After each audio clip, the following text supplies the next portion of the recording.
Hi guys, what is going on, and welcome back to another video on the Conqueror's Blade as we dive over onto the PTR testing server to get access to Season 16, test out some of the new units, and kind of get a little bit of a feel for what the new seasonal units are going to be like.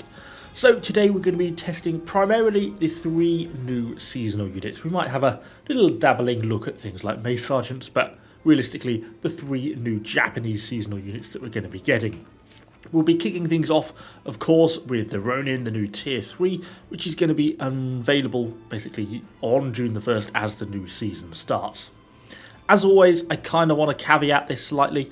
So we did pretty much the bulk of all the testing without doctrines. Now, we do get given doctrines on the PTR. We could have put doctrines on. The kind of caveat is, you know, you're getting realistically like only the tier 5 versions of the doctrines. Is that a very realistic representation? What do you put on which unit? Some things like crowd control doctrines, event specific doctrines are no longer available on the PTR. Is too many variables, so we're just testing without doctrines. And on the new units, I'm always running on the top line, and King Alpha was always running on the bottom line. So with that out of the way, let's dive into the Ronins a little bit then. What do we know about them? How do they kind of play like? Obviously they're a tier 3 sword, samurai unit, and they have a couple of abilities. They basically have this charge ability. They basically run forwards, they do this jumping slash, hack into the enemies, pretty high decent damage, not too bad, and then you can basically follow it up with this Ayado strike, I'm going to go with, slightly interesting pronunciation. Which is basically just a close range extra damage, damaging ability, has some AoE, reasonably nice damage, but nothing particularly too special. They supposedly have a parry unit trait. It's kind of hard to really see that in effect, but it is kind of an ability that unless you're really going to be zooming in and look carefully, it's kind of hard to see, so it could or could not be activating. For me, I'm finding the unit to be relatively mediocre, if I'm honest. Their damage isn't that great. It does have an okay initial charge, but when you compare it to other stuff at tier 3, you know, particularly things like Sons Of Fenrir, or particularly against, we even tried them against the Mace Sgts, then you'll find that they really kind of seem to be coming up a little bit short. Now, of course, this is on the PTR server, so we may still get some AI changes. There may be some buffs or nerfs that come along with this yet to go, so that may change things slightly. But all in all, I don't think it is really going to be a very meta unit in the game. So moving on from then, we move on to perhaps my favourite unit of the new 3 so far, the Onimusha at tier 4. Now, these girls are really interesting. Glaive unit with really not a lot of health, 9600 hit points, and that is with doctrines on. The testing was done without, just right at the end, kind of playing around with some of the doctrines, so they won't have those on them normally. Now, they are a really high burst damage unit, but are extremely fragile. So as I say, not much health, basically no defense stats to stick off, means they can go down really quickly, but they have an amazing charge. They basically do a flying jump, kind of a little bit like the Glaive ultimate. It has really intense AoE, it significantly damages enemies. It says it significantly damages enemy block. I'm not necessarily sure I quite so agree with that. We'll get onto that into a minute. But the burst damage there is really high, and I find that they really can sort of crunch things down, particularly with this high slashing AP and slashing damage, pretty quickly. Now, in terms of veterancy line, they've basically got 2 options. Say I'm running down the top line, a lot of it extra damage, extra charge damage, extra damage to their onslaught, things like that. And they basically get this double block breaking effect, which I think is kind of nice to have. But down the bottom, they basically get this extra disarm, which is almost like a stun mechanic, which you get to use against enemies, which can also be nice. But obviously the problem is if you're hitting into units that have an active block, so shield maidens, any sort of shield unit, palace guards, and all of that sort of stuff, then obviously this won't apply because it will hit the block and obviously not work. So really you've got to get through the block before you can do any real damage. Now they also get a second ability, which is obviously the onslaught, which is where they go sort of pretty ham with their glaives in a sort of spinning effect, but they actually also, the AI targets enemy units, so it's quite an effective second ability. It's also on a very short cooldown, maybe in and around sort of 10 seconds, compared to like a 50 or 55 second cooldown on their charge.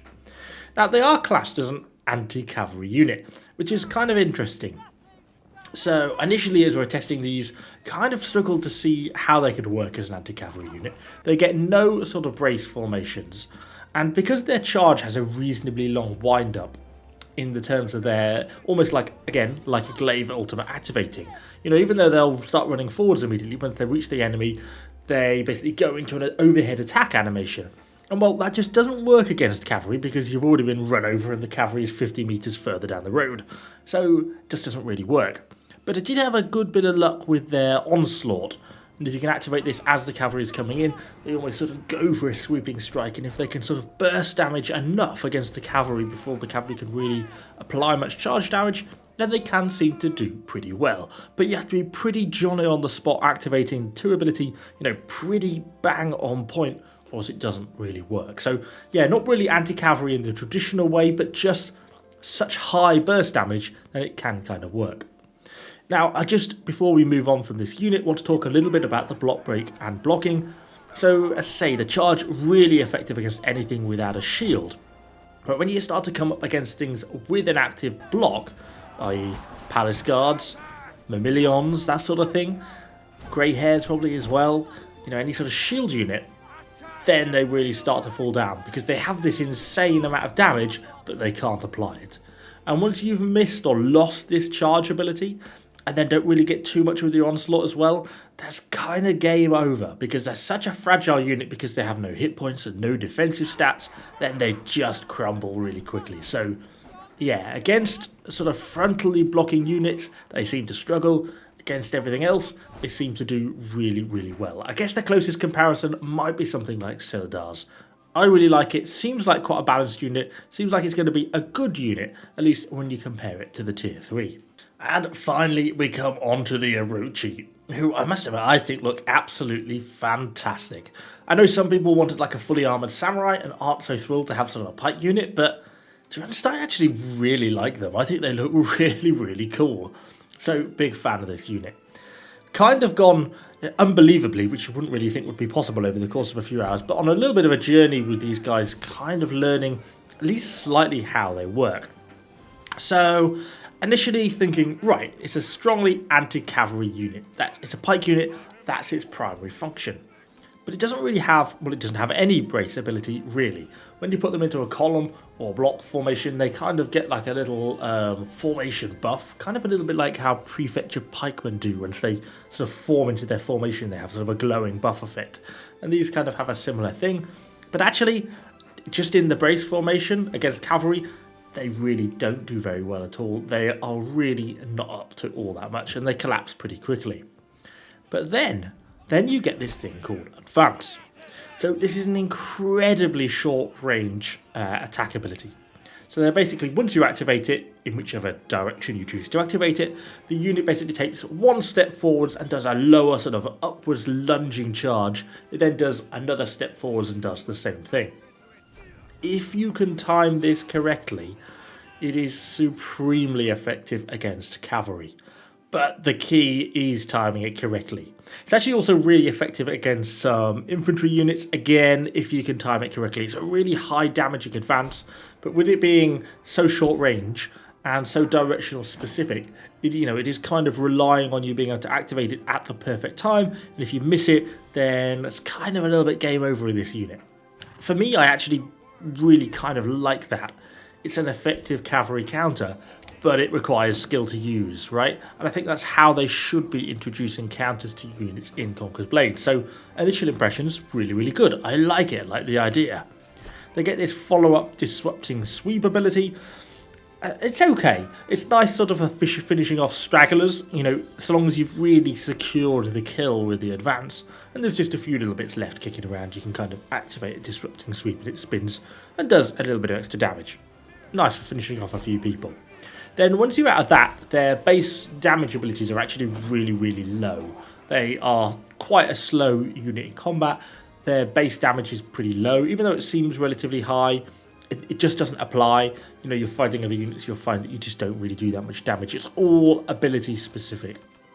They are both on a relatively short cooldown, sort of in and around, I think, about 15 seconds, so it's not too bad in terms of waiting to come off cooldown, but outside of these unit orders, you're really not going to be doing a lot of extra damage. They have some tankiness to them. They're getting 700 hit points here and about 14,000 health, which you add on to the fact it's a 28-man unit isn't too bad. They're going to be holding up reasonably well, although haven't been testing them against range, so I guess that's something else to consider. Overall, yeah, I'd say a really interesting unit.